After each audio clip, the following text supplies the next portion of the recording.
Hello, everybody. My name is Christina Tallens, and I'm the Director of Modern Slavery Risk Assessments at the Wilberforce Institute. In today's presentation, we're going to be looking at child labour and how we conduct checks around this. So we're going to be reviewing existing standards around the minimum age and talking about some possible remediation if you do find children working on a site that you're visiting. So with that in mind, over the next 20 minutes, we'll be looking at how we conduct these checks and what the approach is to identify any potential issues. I'd like to just point out that my presentation is being recorded, but we will stop recording when we come to questions at the end. During my presentation, you're all welcome to send in your questions by using the chat box at the bottom of your screens, and we can go through those at the end. But I think that we'll have about 15 minutes and we can either have a group discussion or have a one-to-one. Given that we've got a few people here today, we may not be able to go through all questions, but if you need to, I can come back to you via email or privately. So, social auditing and checking for child labour. Before we start, let me just tell you a little bit about the Wilberforce Institute. So we are a world-leading research centre. We are part of the University of Hull. We were founded in 2006 ahead of the Modern Slavery Act to try to bring support to businesses to address modern slavery within their operations. So we have an interdisciplinary focus, and we have staff from across history, law, social sciences, and education, although I'm a practitioner, so I spend a lot of time in the field. Our team have direct experience of dealing with forced labour, debt bondage, trafficking and smuggling in supply chains at one extreme, and then labour exploitation at the other. Our risk assessment services was set up in 2014 to help businesses tackle the issue that is, it's a very difficult one for most businesses to tackle, which is modern slavery. My background is, like I said, I'm Director of Risk Assessments Services here at the Wilberforce Institute, but I also worked with Anti-Slavery International in the UK, and then the equivalent organization, Comité contre l'esclavage moderne, in France, Spain, and Italy. I am a social auditor. I have been trained as a social auditor, and I specialized in agriculture and manufacturing. So I've worked for companies like SGS, Intertech, and Impact. I was a consultant on the UN Global Programme against trafficking and smuggling of human beings back in 2000, when the first protocols were being developed. And I have worked for big commodities companies. I've sat alongside other brands and retailers within the Ethical Trading Initiative, which has been set up to try to improve working and living conditions for workers in supply chains worldwide. So, why should we be checking for child labour? We have 160 million children in child labour around the world. That is 1 in 10 children. And the phenomenon had been decreasing over the past 2 decades, but during COVID, it started to rise, creep back into supply chains again. So we need to have due diligence measures in place. Under the Modern Slavery Act, you may also need to be conducting checks on suppliers or your direct operations and address any issues found. It's also the best way to identify poor labour and human rights practices on the ground. Child labour is an indicator of very vulnerable communities locally, so there might be wider issues happening there. And then fourthly, it's about, actively managing your risks in your own supply chain and helping you improve conditions for workers. I cannot tell you enough what a huge impact child labour would have in terms of reputational impact if your company was associated with it. So it's one of these things that you need to be keeping on top of. The objectives during the next 15-20 minutes is first of all, to help you understand what is meant by child labour and what we mean when we talk about the minimum age. Secondly, to try to help you understand how to check minimum age using a social audit approach. Thirdly, to understand any solutions and follow up with suppliers. It's a very complex issue, so to have some ideas around how you address those issues. And then finally, cover off any questions that you might have at the end and look at best practice in this area.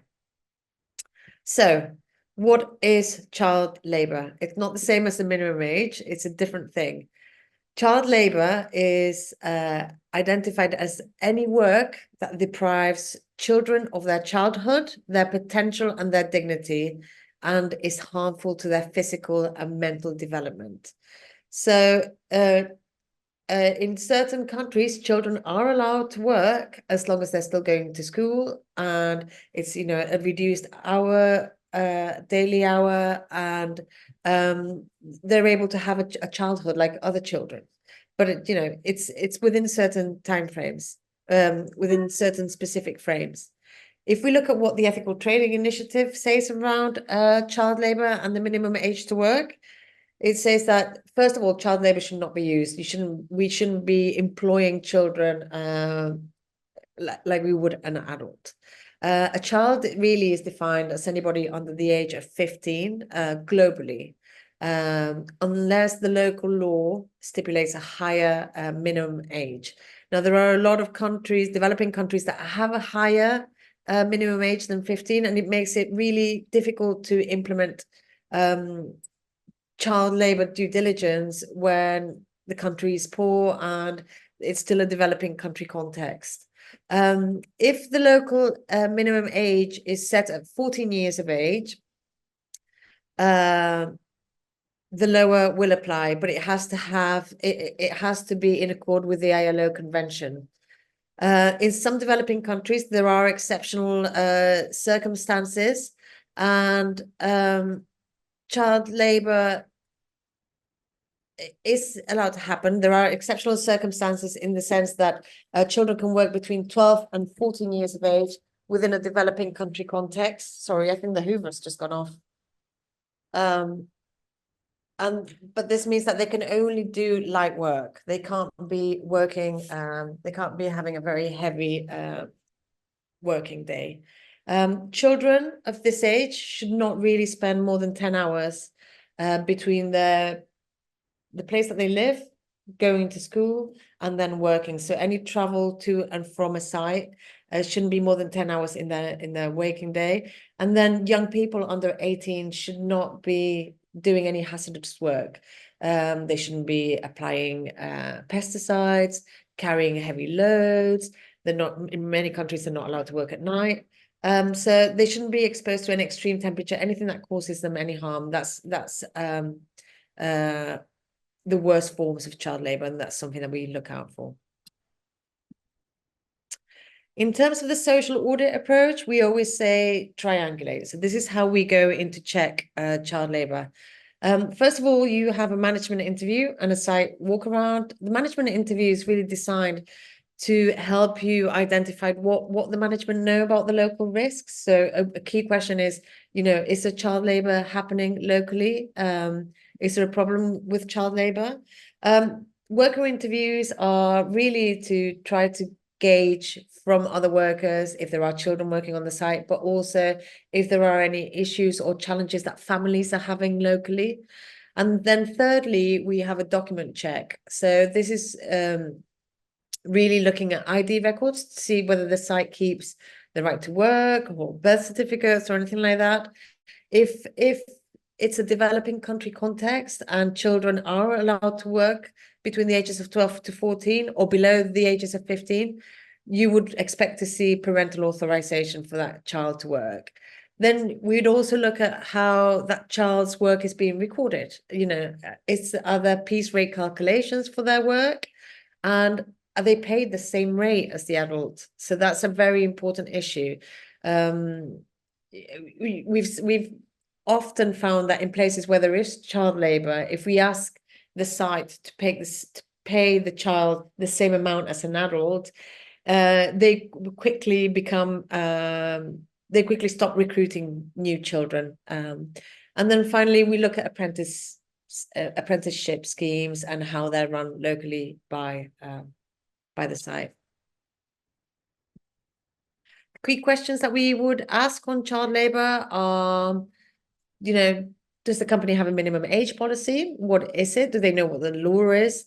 Do the foremen on the site know what it is? Do the supervisors know what the minimum age policy is? Because often they are also recruiting labor for sites.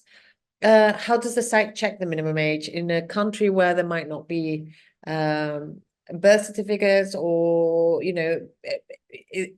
people are not turning up with ID, or it's not a requirement, how do they check the minimum age? Does the site keep records of each worker with a copy of the documentary evidence if they have it, like ID cards? In developing countries, do records show that there's been medical examinations for young workers? So we want to check that. Another question that is not there but should be there to identify worst forms of potential of child labor is, are there any work that children are not allowed to do, young workers are not allowed to do on site? And then if the site employs workers between the ages of 14 and 15, are they not working more than 6 hours a day? Because that's the framework of the ILO convention. If they are aged between 16 and 17, can the site confirm that they're not working more than 8 hours a day? And then, yes, here we have the last question. Can you confirm that the young workers are not exposed to night work or chemical risks or pesticides, machines or tools? So that's the last thing that we would check. In terms of remediation ideas, what we would say is if you do come across child labor, please do not send children away. We have had social auditors in the past that have panicked and they've said, all children should be sent out. You can't have child labor on the site.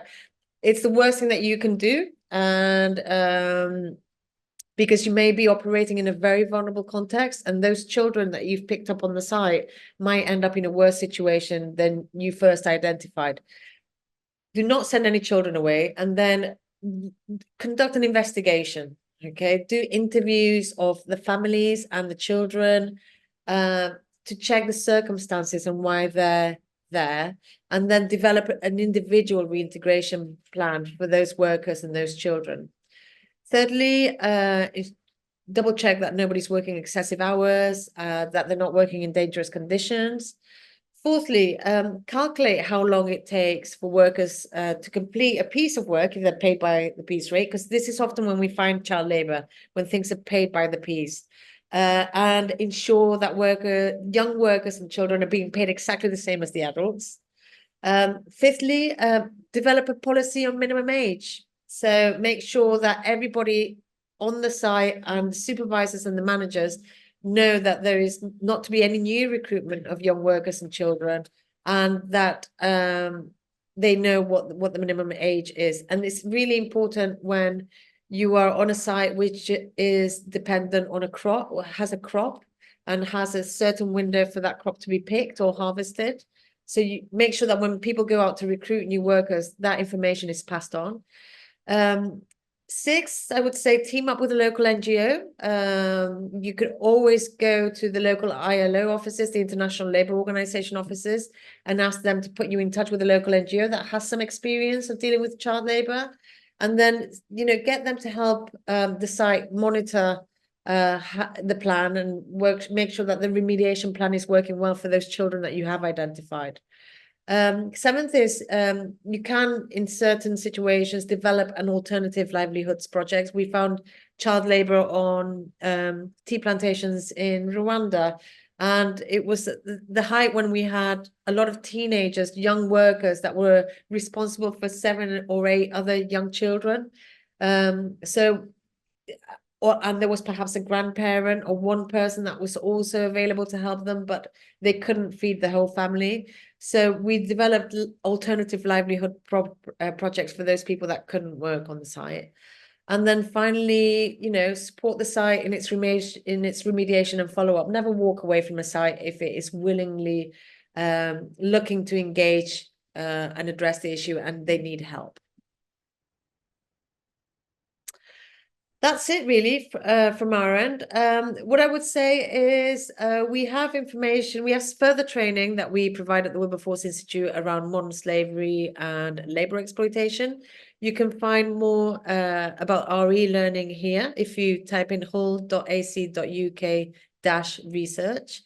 And you can also just email Andrew Smith at a.smith9@hull.ac.uk. And he can put you in touch with for training, put you forward for further training and short course inquiries.